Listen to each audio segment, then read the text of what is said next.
అర్థం చేసుకోవడానికి కష్టమైన ఈ ఆత్మానుభవ మార్గంలో కాలక్రమంలో నశించినది. మానవ సంఘంలో ఈ తత్వాన్ని తిరిగి ప్రవేశపెట్టి వివరించడానికి ఈ కపిల అవతారంలో నేను వచ్చిందని తెలుసుకోను అంటున్నాడు కర్తవ్యంతో భగవంతుడు. అంతే ఆత్మను ఉద్ధరించుకునే ఈ మార్గము కాలక్రమంలో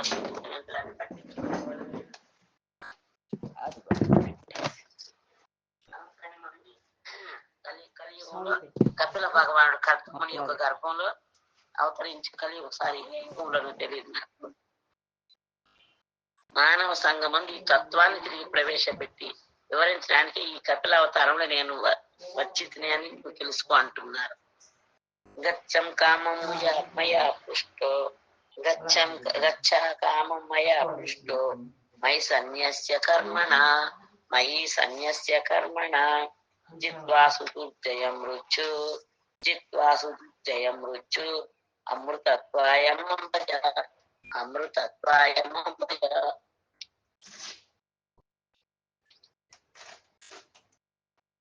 నాతో అనుమతించబడినందున నీ కర్మలన్నింటినీ నాకే అర్పించి ఇచ్చానుసారముగా విడలము.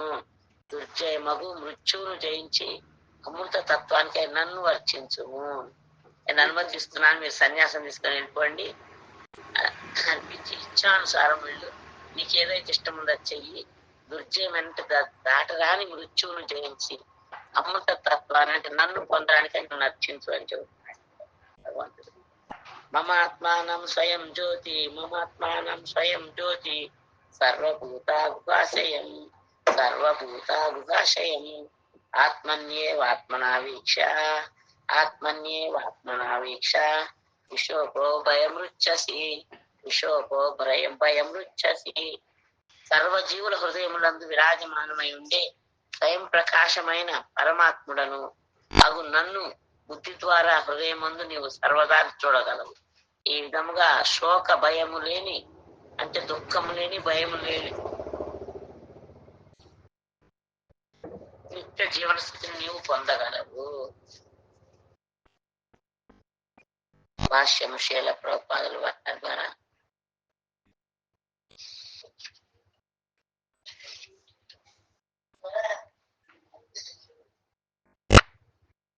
లౌకిక తత్వవేత్తలు వేరొక తత్వవేత్త యొక్క సిద్ధాంతాన్ని కొట్టివేయడానికి కొత్త రకమైన మానసిక కల్పనలు సృష్టించినట్టుగా కపిల భగవానుడు కూడా సాంఖ్యతత్వం అనే కొత్త సిద్ధాంతాన్ని ప్రవేశపెట్టారు. అంటే మనం వాస్తు చూపించుకుంటే కూడా ఒక సిద్ధాంతం చెప్పి దానికి వస్తుంది కాదంటారు. అదే విధంగా లౌకిక తత్వవేత్తలు ఒకరు చెప్పిందా ఇంకొకరు కొట్టివేస్తారు, అది అట్లా కాదు ఇట్లా కాదు. మనం దీంట్లో పెరియాళ్ళ వారి కథలో కూడా చెప్పుకున్నాము.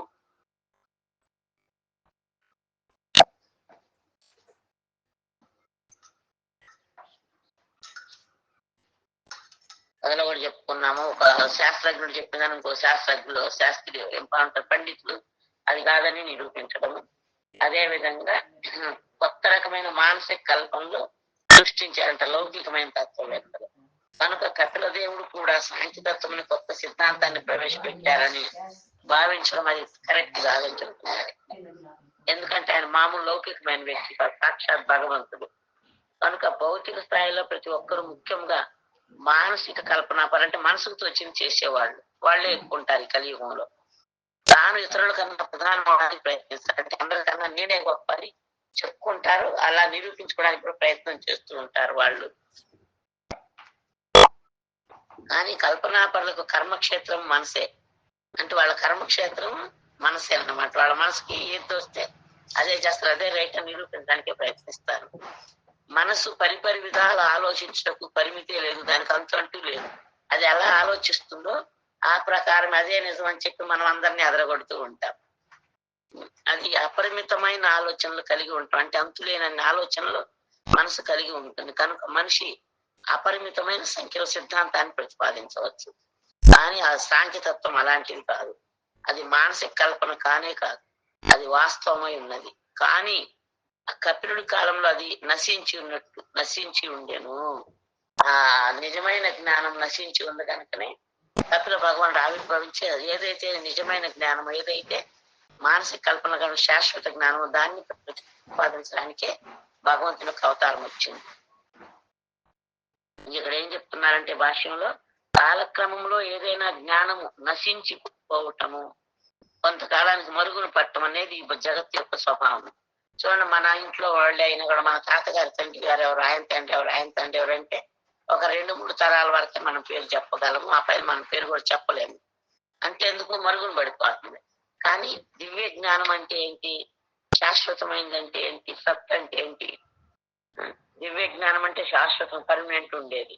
అందుకనే బ్రహ్మదేవుడు చెబుతున్నాడు, ఈశ్వర పరమ కృష్ణ సచ్చిదానంద విగ్రహ అనాది రాజు గోవింద సర్వకారణ కారణం. సచ్చిదానంద విగ్రహం అంటే సత్ అంటే శాశ్వతం, చిత్ అంటే జ్ఞానపూర్ణం, ఆనందం అంటే హ్యాపీనెస్. ఆ విధముగా భౌతికమైన ప్రతిదీ కూడా కొంతకాలానికి నశించిపోతుంది. కానీ ఈ సాంఖ్యతత్వం అనేది అలాంటిది కాదు. ఎందుకంటే అది మానసిక కల్పన కాదు, నిజమైంది. ఎందుకు? అది భగవంతుడి ద్వారానే వచ్చింది కాబట్టి. ఎందుకు మరి భగవంతుడు మళ్ళీ చెప్పాల్సి వచ్చింది? ఎప్పటి నుంచో ఉంది కదా అంటే, అది కాలక్రమంలో నశించి మానసిక కల్పనతో కలుషితమైంది కాబట్టి కపిల భగవానుడు మళ్ళీ వచ్చి దాన్ని చెప్పారు. తర్వాత మళ్ళీ కలుషితమైనప్పుడే ఈ ఆత్మజ్ఞానము అప్పుడు శ్రీకృష్ణ భగవానుడు అర్జునుడు బోధించారు. ఆయనే చెప్తున్నారు దాంట్లో, ఇమం వివస్వతే యోగం ప్రోక్తవానాహం అవ్యయమని. అంటే నీకన్నా ముందు లక్షల సంవత్సరాల పూర్వమే సూర్యదేవుడు నేను ఈ జ్ఞానాన్ని ఉపదేశించాను అని చెప్తున్నాడు కృష్ణ.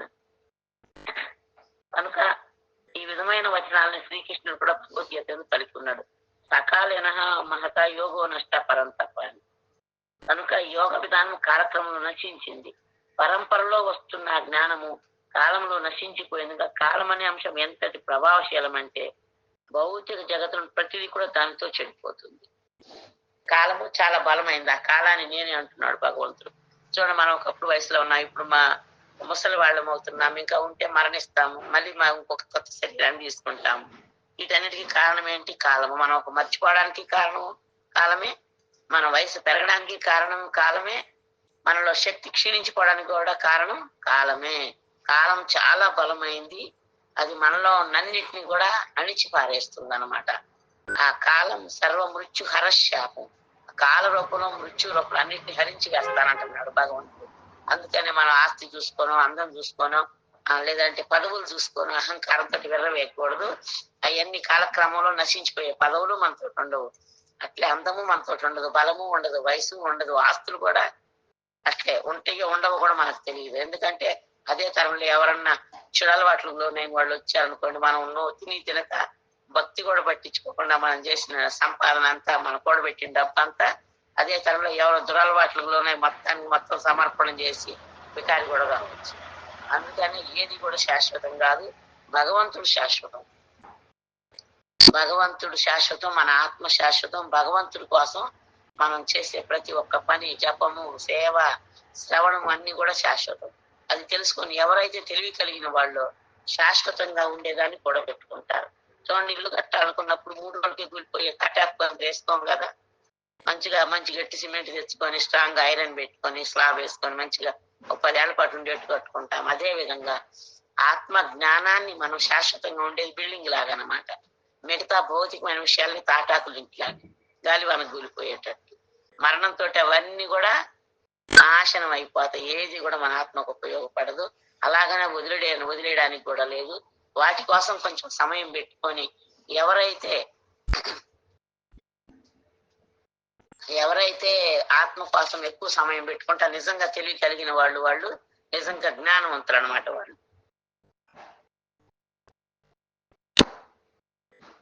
కనుక నవీన నాగరికత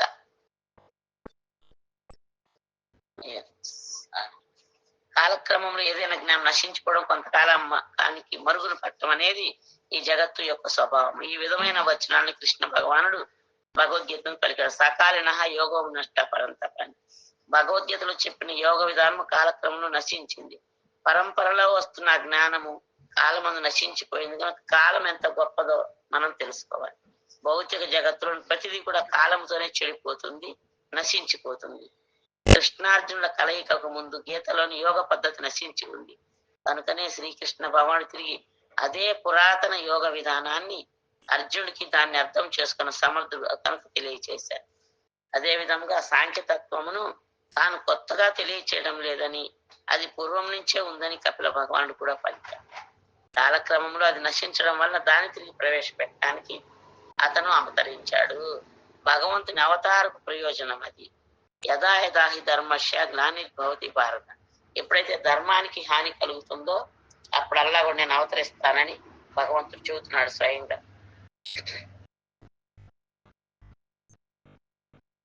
ధర్మం అంటే ఏంటి? జీవుడి యొక్క వాస్తవమైన కర్మ. అంటే తిరుపతికి వెళ్తుంటే కూడా రాసి ఉంటే ధర్మం రక్షిత రక్షిత అని. అంటే మనం ధర్మాన్ని ఆచరిస్తే అది మనల్ని రక్షిస్తుంది, ఆచరించకపోతే శిక్ష తప్పదు. ఎందుకు? స్కూల్కు లేట్గా చెప్పిన టైంకి వెళ్ళకపోతే ఎట్లా పనిష్మెంట్ చెండలో నుంచోబెడతారో అదే విధంగా ఆఫీసులో అయినా అంతే. ఒక రోజు 2 రోజులు పర్మిషన్, తర్వాత రోజు లేట్గా పోతే ఆ ఉద్యోగం కూడా ఊడిపోతుంది. అదే విధంగా మనకి ఇష్టం వచ్చినట్టు మనం బతకడానికి మానవ జన్మ ఇవ్వలేదు భగవంతుడు. అవి కుక్కలు, పిల్లులు, జంతువులు సునక సోకర మార్జాలు ఆడుకోవటానికి ఇది కూడా స్వేచ్ఛగా బతికే వీలుంది. వాటికి ధర్మ నియమాలు తెలియవు, శాస్త్రం తెలియదు. కానీ మన జీవితం అలా గడపడానికి లేదు మనం. కనుక ధర్మము అంటే జీవుడి యొక్క శాశ్వతమైన వాస్తవమైన కర్మ. జీవుడి శాశ్వత కర్మ యందు పరస్పరం విరుద్ధం ఏర్పడినప్పుడు భగవంతుడు వచ్చి జీవితపు నిజమైన ధర్మాన్ని ప్రవేశపెడతాడు. భక్తి యోగంతో సంబంధం లేని నామమాత్ర ఏ ధర్మ విధానమైన అధర్మ సంస్థాపనే అవుతుంది, అలాగే పిలువబడుతుంది. అంటే భక్తి యోగంలో లేకుండా చేసే ప్రతి ఒక్క పని కూడా అధర్మాన్ని స్థాపన చేయటమేనంటే, అధర్మాన్ని ప్రచారం చేయడమే అంటే. భగవంతునితో తనకు గల నిత్య సంబంధాన్ని మరిచి జనులు భక్తికి ఇతరమైన విషయాలు యందు రతులైనప్పుడు వారి కలాపాలు అధర్మాలు అని పిలువబడతాయి. అది వాళ్ళు చూడండి ఏం చెబుతున్నారు. భగవంతుని విలువ తెలియకుండా మనం ఏదో భక్తి చేస్తున్నాం అనుకొని ఎన్నో రకాలుగా వేరువేరుగా చేస్తే వాటి మీద ఆసక్తితోటి ఆ కలాపాలను కూడా అధర్మం అని పిలువబడతాయి. అంటే ఎందుకు చెప్తున్నారు కదా, భక్తి యోగంతో సంబంధం లేని నామమాత్రపు ఏ ధర్మ విధానమైనా కూడా అధర్మ సంస్థాపన జరిగినట్టే. మనిషి ఏ విధముగా భౌతిక జీవితపు యొక్క కష్టాల నుంచి బయటపడగలడో సాంఖ్యతత్వంలో చెప్పబడింది. సాక్షాత్తు భగవానుడే ఉన్నతమైన విధానాన్ని వివరిస్తున్నాడు కపిల భగవానుడే. సాంఖ్యతత్వ ప్రయోజనం ఇక్కడ చెప్పబడింది. ఎవరైనా నిజంగా నిత్య జీవితాన్ని కోరుతుంటే, శాశ్వత జీవితాన్ని కోరుకుంటే వారు భక్తి యోగమందు కృష్ణ భక్తి భావనలో నెలకొనవలెను. జన్మ మృత్యువుల నుంచి బయటపడడం సాధారణ కార్యము కానే కాదు. చాలా మంది అంటారు, మాకేమొద్దమ్మా, మేము అన్యాయం ఏం చేయట్లేదమ్మా, కష్టపడి బతుకుతున్నాము, ఈ జన్మలో చాలా కష్టాలు పడుతున్నాం కాబట్టి మళ్ళీ జన్మ అనేది మాకు వద్దు అని. అంత సులభం కాదంట జన్మ మృత్యువు నుంచి బయటపడాలంటే. ఎందుకంటే అవి భౌతిక దేహానికి సహజం అన్నమాట. జన్మ మృత్యువులు అనేవి సుదుర్జయం అంటే దాట శక్యము కానిది. భగవంతుడు కూడా చెబుతున్నాడు, దైవీశేషిం గుణమయ మమ మాయా దురత్యయ మామేవయే ప్రపద్యంతే మాయా మేతాం తరంతితే. నా దైవీ మాయ దాట శక్యం కానిది. ఎవరైతే నా పాదాలకు శరణు పొందుతారో వాళ్ళు చాలా సులభంగా దాటుతారని చెబుతున్నాడు. నేటి కాలపు నామమాత్ర శాస్త్రజ్ఞుడు జన్మ మృత్యులపై జయాన్ని సాధించు పద్ధతిని తెలుసుకొనలేకున్నారు. కనుకనే వారు వాటి ప్రశ్నను పక్కకు పెట్టి దాన్ని నిర్లక్ష్యం చేస్తారు. ఎందుకు వాళ్ళు మరి కొత్త కొత్త విధానాలు ప్రవేశపెడతారంటే, జన్మ మృత్యుల జయాన్ని సాధించే పద్ధతిని వాళ్ళు తెలుసుకోలేకున్నారు. ఎందుకు? వాళ్ళకి భక్తి యోగంలోకి రాలేదు, భక్తి యోగంలో ఉన్న వాళ్ళ పరిచయం కూడా లేదు కాబట్టి వాళ్ళకి దాని గురించి తెలియక వేరు వేరు మార్గాల్లో వెళ్తున్నారు. అంటే అధర్మాన్ని ప్రవేశపెట్టే వాళ్ళని అనుసరించి అధర్మ మార్గంలో వెళ్తున్నారు. శాస్త్రజ్ఞులు జన్మ మృత్యువులపై జయాన్ని సాధించే పద్ధతిని తెలుసుకోలేకున్నారు. కనుకనే వారు ప్రశ్నలను పక్కన పెట్టి దాన్ని నిర్లక్ష్యం చేస్తారు. కేవలం వారు భౌతిక దేహాన్ని పరిణామశీలమైనది తప్పక నశిస్తుందని సంబంధిత సమస్యలు ఎందు లీనమై ఉంటారు. కానీ దుర్జయమైన అంటే దాటడానికి శక్యం కాని జన్మ మృత్యును జయించడానికే నిజానికి మానవ జీవితం ఉద్దేశించబడింది. ఈ మానవ జీవితంలోనే మనం జన్మ మృత్యు జరా వ్యాధి దుఃఖ దోషాను దర్శనం వీటిలోంచి బయటపడగలం. మరి ఏ జన్మలో కూడా ఇది సాధ్యం కాదు. కనుక ఈ శ్లోకంలో చెప్పినట్లుగా దాన్ని సాధించవచ్చు. దీంట్లో చెబుతున్నారు అది మాం భజ అంటే. మాం భజ అని ఎందుకు అంటున్నారు కృష్ణ? ఇక్కడ శ్లోకంలో ఉంది కదా మాం భజ. గచ్చా కామం మయా పృష్టో మయి సన్యస్య కర్మణ జిత్వాసు దుర్జయం ముచ్చు అమృతత్వాయ మాం భజ. అమృతత్వం అంటే శాశ్వత జీవితాన్ని పొందాలంటే మాం అంటే నేను, నన్ను, భజ అంటే భజించు. కనుక ఇక్కడ చెప్తున్నారు మాం భజ అంటే ప్రతి ఒక్కరూ కూడా పూర్ణ పురుషోత్తముడు భగవంతుని భక్తియుత సేవ యందు నెలకొనవలను. భగవద్గీత యందు కూడా శ్రీకృష్ణ భగవానుడు చెప్తున్నారేమని? మన్మనాభవ మద్భక్తో నా భక్తుడవుగా నన్ను వర్చించు, నన్ను పూజించు అని. కానీ మూర్ఖులైన నామమాత్ర విద్వాంసులు అంటే ఎందుకు వాళ్ళు నామమాత్ర విద్వాంసులు మూర్ఖులు అంటున్నారు? వాళ్ళు భగవద్గీత చదువుతూ సత్సంగాలు చెప్తూ సత్సంగాలు వింటూ చెప్తూ కూడా కానీ భగవంతుని గొప్పతనాన్ని అర్థం చేసుకోలేని వాళ్ళని మూర్ఖులు అంటున్నారు. ఎందుకు అర్థం చేసుకోలేకపోతున్నారు? భగవద్గీత చదివి కూడా మనకు అర్థమవుతుంది కదా, వాళ్ళకి ఎందుకు అర్థం కావట్లేదు అంటే భగవంతుడు చెబుతున్నాడు భగవద్గీతలో, మూడోయం నాభిజానత అంటే మూర్ఖులకి అజ్ఞానులకి నేను ఎన్నడికి కూడా ప్రకటముగాను అర్థం కాను, నా పలుకులు కూడా అర్థం కావంటున్నారు. ఎవరికి అర్థమవుతాయి? భక్తులకి మాత్రమే భగవంతుని పలుకులు అర్థమవుతాయి. కనుక మూర్ఖులు అగు నామ మాత్ర విద్వాంసులు మాత్రము మనం అర్చించవలసింది, శరణు పొందవలసింది శ్రీకృష్ణుడిని కాక ఇంకా దేనిను అంటూ పలుకుతూ ఉంటారు. కనుకనే కృష్ణుడి కరుణ లేకుండా సాంఖ్యతత్వాన్ని గాని ముక్తికి ఉద్దేశించిన ఏ తత్వాన్ని గాని ఎవరు కూడా అర్థం చేసుకోలేరు. అజ్ఞానం కారణముగానే మనిషి ఈ భౌతిక జీవితంలో బంధితుడవుతాడని, వాస్తవమైన జ్ఞానంలో నెలకొనట ద్వారా అతను భౌతిక యాతన నుంచి ముక్తుడు కాగలడని వేదాలన్నీ కూడా నిర్ధారిస్తున్నవి. సాంఖ్యం అంటే దేనితో మనిషి భవబంధాల నుంచి ముక్తిని పొందగలడో అట్టి నిజమైన జ్ఞానాన్ని సాంఖ్య జ్ఞానము అంటారు. ఆ జ్ఞానాన్ని బోధించడానికే భగవంతుడు కపిల భగవానుడు లాగా వచ్చాడు. భగవంతుడిని అర్థం చేసుకోవడంలో చాలా మంది పరమ ఆసక్తి కలిగి ఉంటారు. ముఖ్యంగా ధ్యానం ద్వారా, మానసిక కల్పన ద్వారా బ్రహ్మజ్యోతి అనుభవానికి ఎవరు తాతాలాడతారు. కానీ పూర్ణ పురుషోత్తముడకు భగవానుడే పరతత్వంని చివరి లక్షణమని నొక్కి వక్కాణించడానికి కపిల దేవుడు ఇక్కడ మామ్ అనే పదాన్ని ప్రయోగించారు. అందుకనే వాళ్ళు ధ్యానం చేసేవాళ్ళు కానీ, జ్ఞానం ఉన్నవాళ్ళు కానీ, జ్ఞానయోగి, జ్ఞానయోగి, కర్మయోగి ఈ మూడు యోగాల్లో ఉండేవాడు కూడా భగవంతుని చేరడానికి తహతహలాడుతున్నారు. కానీ వాళ్ళు ఎలాంటి గురువుని ఆశ్రయించుకున్నారో, భక్తి యోగంలో నిపుణుడైన గురువుని వాళ్ళు ఆశ్రయించలేదు. మానసిక కల్పనలతోటి ఏ మార్గమైనా సరే అక్కడికే చేరుకుంటామని భావించే ఒక అధర్మ సంస్థాపన చేసే గురువుని నమ్ముకున్నారు. కాబట్టి వాళ్ళకి ఈ జన్మలో అలాంటి గురువును వదిలి భక్తి యోగంలో కృష్ణ సంబంధ విజ్ఞానాన్ని పొందిన గురువుని ఆశ్రయించిన దాకా వాళ్ళు అలాగే అజ్ఞానంలోనే ఉంటారు. ఆ అజ్ఞానంలో నుంచి బయటపడాలంటే మనకి కృష్ణ సంబంధ జ్ఞానంలో నిపుణుడైన గురువు యొక్క సందేశం అంటే వారి ఆజ్ఞలు మనం పాటించాలి, వారిని ఆశ్రయించుకోవాలి. వాళ్ళు చెప్పినట్టుగా మనం భక్తి జీవితంలో ముందుకెళ్ళాలి. కనుక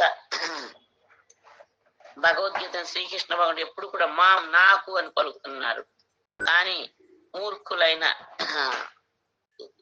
మూర్ఖులైన వారి స్పష్టమగు భావనకు విపరీత వ్యాఖ్యానం చేస్తే అక్కడ అంటే సాక్షాత్తుగా శ్రీకృష్ణుడే పూర్ణ పురుషోత్తముడైన భగవానుడు పలు రూపాల్లో అవతరిస్తున్నాడని, అతను భౌతిక దేహాన్ని స్వీకరించక నిత్యముగా ఆధ్యాత్మిక రూపం నిలిచి ఉంటాడని తెలుసుకోగలిగిన వాడు అతని స్వభావం ఎరిగిన వాడు అవుతాడు.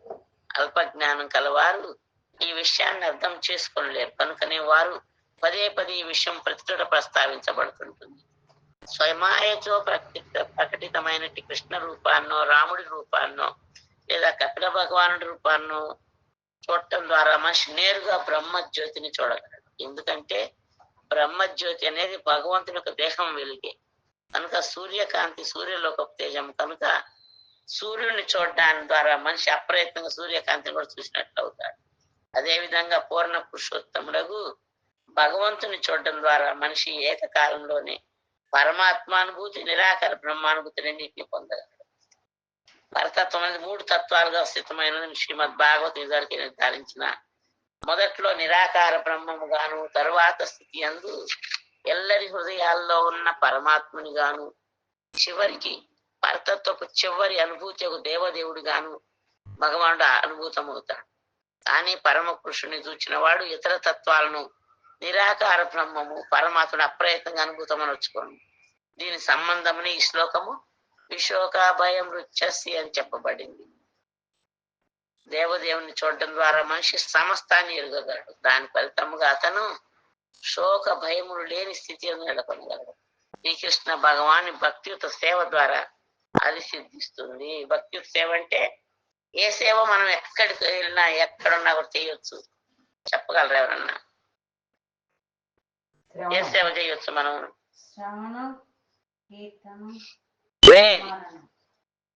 వినడం అనేది ఎక్కడున్నా చేయొచ్చు. అంటే జీవుల ఇంద్రియాలు ఎల్లప్పుడూ ఏదో ఒక కార్యంలో నెలకొని ఉంటాయి. అవి వేదోపదేశాలు తెలియచేయబడిన కార్యాలే కావచ్చు, కానీ భౌతిక కార్యాలు కూడా కావచ్చు. అనగా ఏదో ఒక దానికోసం పనిచేయడం ఇంద్రియాల యొక్క సహజ స్వభావం. లేక మనసు ఆ ఇంద్రియాల కేంద్రం. నిజానికి మనసు ఇంద్రియాలకు నాయకుడు కనుక సత్వాన్ని పిలువబడుతుంది. అదే విధంగా ఈ భౌతిక ప్రపంచంలో ఉన్నట్టి సమస్త దేవతలకు సూర్యుడు, చంద్రుడు, ఇంద్రుడు, దేవాది దేవుడు శ్రీకృష్ణుడు వీరందరికీ నాయకుడు. అందుకనే శ్రీమద్ భాగవతం ఏకలో ఈశ్వర కృష్ణ ఆరస బాబుచు ఈ అందరిని నియమించాడు ఒకే ఒక్కడు కృష్ణ. మిగతా దేవతలంతా వాళ్ళ వాళ్ళ కార్యక్రమాలను నిర్వహించాడు. వాయుదేవుడు, అగ్నిదేవుడు, మరి ఏమంటారు వరుణ దేవుడు, ఇంద్రుడేమో దేవతలందరికీ రాజు. ఆయన వాళ్ళని పారస వినాయకుడు విఘ్నాలు తొలగించాడు. బ్రహ్మ సృష్టి శివుడు, లయకారకుడు, ఇట్లా కుమారస్వామి కార్తికేయుడు.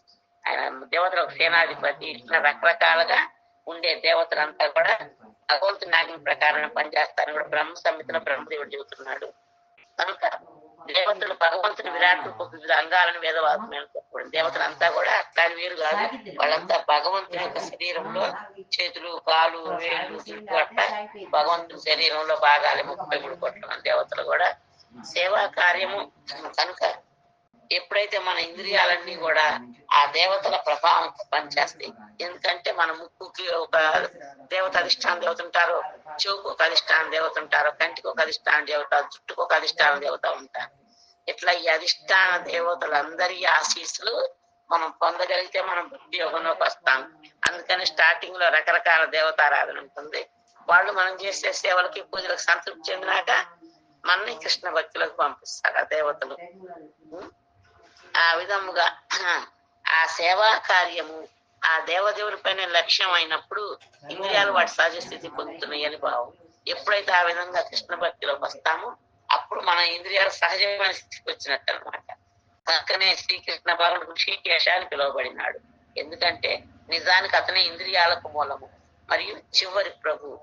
ఇంద్రియములు మనసు సహజంగానే కర్మయందు ప్రవృత్తమై ఉంటాయి.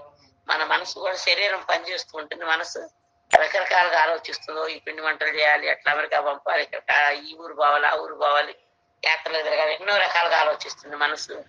అలా అటు ఇటు తిరిగి వచ్చే మనసుని భగవంతుని మీద లగ్నం చేయడానికే మనం శ్రవణాన్ని చేపట్టాలి.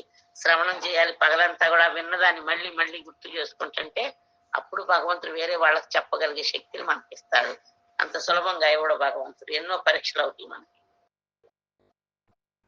అనగా పరోక్షంగా ఇంద్రియాలన్నీ కూడా సహజ రీతిగా భగవత్ సేవని ఆపేక్ష కలిగి ఉన్నవి.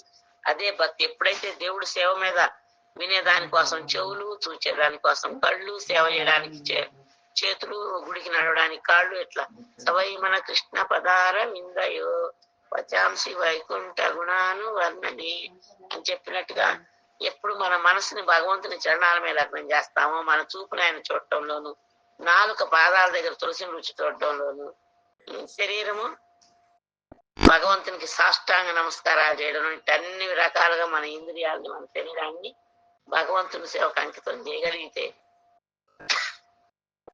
అది నిజమైన భక్తి యోగం అంట. దానివల్ల మనం అనుకున్న లాభం అనేది ఏ లాభము, మళ్ళీ జన్మ మృత్యు జరా వ్యాధిని వైకుంఠ లోకాలకు చేరగలుగుతాం. కనుక అందుకనే అతను హృషికేశుడు అని పిలువబడినాడు. అనగా పరోక్షంగా ఇంద్రియాలన్నీ కూడా సహజరీతిగా భగవత్ సేవడనే ఆపేక్ష కలిగి ఉన్నవి. అది భక్తి. ఎప్పుడైతే భగవంతుని సేవ పట్ల మనకి ఇంద్రియాలకి ఆసక్తి కలుగుతుందో అదే భక్తి యోగము. ఎటువంటి భౌతిక లాభాపేక్ష గాని స్వార్థపూరిత కోరికలు గాని లేకుండా.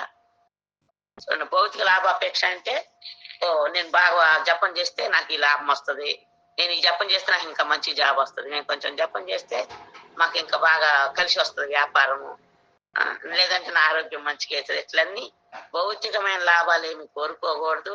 అరే నేను ఇన్ని చేస్తున్నారు నాకు ఈటలు లేదే, నేను చేయనట్లయితే. లేదంటే కండిషన్స్, నేను అనుకున్న సక్సెస్ అయితే, నా వ్యాపారం సక్సెస్ అయితే నేను ఇంకా మంచిగా సేవ చేస్తా, లేదంటే నేను అనుకున్నట్టుగా నా కొడుకో కూతురుకో పెళ్ళైతే ఇంకా బాగా సేవ చేస్తాను అనుకోవడము భగవంతుడికి మనం కండిషన్లు పెట్టినట్టు. No conditions. భక్తి అంటే ఎలాంటి కండిషన్లు పెట్టకుండా భగవంతుణ్ణి సేవించడం మన ఆత్మ యొక్క ధర్మం అనుకొని సేవ చేసిన వాళ్ళే నిజంగా భగవంతుడి లోకానికి వెళ్ళగలుగుతారు. అందుకని కండిషన్లు పెట్టడము చేయకూడదు. మనము కండిషన్లు కానీ ఇది ఎట్లయితేనే చేస్తా, ఇది ఎట్లుంటేనే చేస్తా. ఒకసారి మేము మబిడిలో సేవ చేసేటప్పుడు ఒక మాతాజీ అన్నారు, చల్లగా చలి పడుతుంది, పొద్దున్నే అన్ని పాత్రలు కడుగుతున్నావు, వేడి నీళ్ళ పొడాయి పెట్టించమను, గీజర్ పెట్టించమను అన్నాడు. నేనన్నా భగవంతుని సేవ కమ్మంటే సేవ అయిన చల్లదనాన్ని చూడు, చేతులన్నీ పగులుతాయి కదా, కొంగర్లు పోతాయి కదా. ఇంట్లో అయితే మనం వేడి నీళ్ళు పోసి తోముకోం కదా, అలాగే నల్ల నీళ్ళతో కడుగుతాం కదా. మరి గుడిలో పోయి ఫెసిలిటీస్ ఎందుకు అడగాలి మనం? అట్లే గుడిలో కూడా మనం ఇంట్లో ఎంత సౌకర్యాలు పొందినా, ఎంత సుఖంగా భోగ భాగ్యాల్లో పెరిగినా కూడా ఆ భోగ భాగ్యాలు అదేహం అన్ని కూడా ఏదో ఒక రోజు మన ఆత్మను వదిలిపోతాయి అవతలకి. అందుకని మనం ఎన్ని భోగ భాగ్యాల్లో ఉన్నామా, ఎంత గొప్పగా పేరు ప్రతిష్టలు పొందుతున్నామా, ఎంతమంది మనం పొగుడుతున్నారని ముఖ్యం కాదు. మన దేహాన్ని, ఈ భౌతికమైన ఈ దేహాన్ని, ఆధ్యాత్మికమైన ఆత్మని కూడా భగవంతుని సేవలో ఏ విధంగా ఎంగేజ్ చేయాలని మనం ఆలోచించాలని. ఎప్పుడు కూడా భగవంతునికి మనం కండిషన్స్ పెట్టకూడదు అన్నమాట. కనుక ఎలాంటి కోరికలు గాని, స్వార్థపూరిత కోరికలు గాని, భౌతిక లాభాపేక్ష గాని లేకుండా ఆ దేవదేవుని భక్తి యోగమందు స్థితిలో ఒక అమ్మని కపిల దేవుడు పలుకుతున్నాడు ఇక్కడ ఎవరికి? తండ్రితో. అటువంటి సేవాభావమే సిద్ధి మోక్షం కన్నా చాలా గొప్పది. అట్లా ఎవరైతే ఏమి ఆశించకుండా పేరు ప్రతిష్ట డబ్బు గాని నలుగురిలో భౌతికమైన ఎలాంటి లాభాపేక్ష స్వార్థపూరితమైన కోరికలు లేకుండా ఎవరైతే భగవంతుని యొక్క భక్తి యోగంలో నెలకొంటారో అది చాలా గొప్పదన్నారు. దేవదేవుని సేవాభిలాష భక్తి కన్నా ముక్తి కన్నా గొప్ప స్థాయి అంట. భగవంతుని సేవించాలి అంటే వినాలి అనే కోరిక ఉన్నా, జపం చేయాలనే కోరిక పెరిగినా, లేదా గుళ్ళో సేవ చేయాలి ఆర్తి చేయాలని కోరికలు పెంచుకున్నా కూడా అవి ముక్తి కన్నా గొప్ప స్థాయి అని చెప్తున్నారు ఇక్కడ. ఎందుకంటే ఈ విధంగా భక్తి అనేది ముక్తికి తరువాతి స్థాయి వంటిది. ముక్తుడు కానీ ఎవరు కూడా ఇంద్రియాల భగవత్ సేవలో నెలకొల్పలేరు. ఇంద్రియాలను భోగానుభవ పరమైన భౌతిక కర్మల యందు కానీ వేదాల్లో నిర్దేశించిన కర్మల యందుగా నెలకొల్పినప్పుడు ఏదో ఒక హేతు ఉండవచ్చు. కానీ అవే ఇంద్రియములు కృష్ణ సేవలో నెలకొన్నప్పుడు ఎటువంటి కారణము ఉండదు. అది అనిమిత్త అని పిలువబడింది. అంటే మనసు యొక్క సహజ ఆపేక్ష. అది సారాంశం ఏంటంటే మనసు వైదిక ఉత్తర్వులతో గాని భౌతిక కలాపాలతో గాని గతి తప్పకుండా కృష్ణ భక్తి భావన యందే, శ్రీకృష్ణ భగవాన్ భక్తితో సేవ యందే మనసు నిలపగలిగితే అట్టి స్థితి అత్యంత ఆకర్షణీయమగు బహుబంధ విముక్తి కన్నా కూడా, అంటే 84 లక్షల జన్మల నుంచి బయటపడటం కన్నా కూడా గొప్పదంట అలాంటిది ఆ భావన అనేది. అంటే మనసు ఆ వైదిక ఉత్తర్వులతో గాని భౌతిక కలాపాలతో గాని గతి తప్పకుండా వచ్చి అంటారు, అదిగో అక్కడ పోతే అది వస్తుంది ఇది వస్తుందని. అలాంటి వాటికి ఆశపడి మనం మళ్ళీ మనసును పక్కకు మళ్ళించామనుకోండి ఏమవుతుంది? మళ్ళీ ప్రయాణం మొదటికి వస్తుంది అనమాట. అందుకనే అలాంటి వేటికి కూడా మనం ఆశించకుండా సిన్సియర్ గా భగవంతుడు సేవ చేయడం నా ధర్మము అని తెలుసుకొని ఎప్పుడైతే చేస్తామో అప్పుడు నిజంగానే ముక్తి స్థాయి కన్నా కూడా గొప్ప స్థాయిని మనం పొందగలుగుతాం. అందుకని చెప్తాను మాం భజ అమృతత్వాయ మాం భజ అంటే నువ్వు నన్ను భజించడం ద్వారా అమృతత్వం అంటే శాశ్వతమైన దాన్ని పొందగలుగుతావు అని అర్ధమునికి కపిల భగవానుడు ఉపదేశాలు. హరే కృష్ణ. ఎవరికన్నా ఏమైనా సందేహాలు ఉంటే అడగచ్చు. ఒక నిమిషం.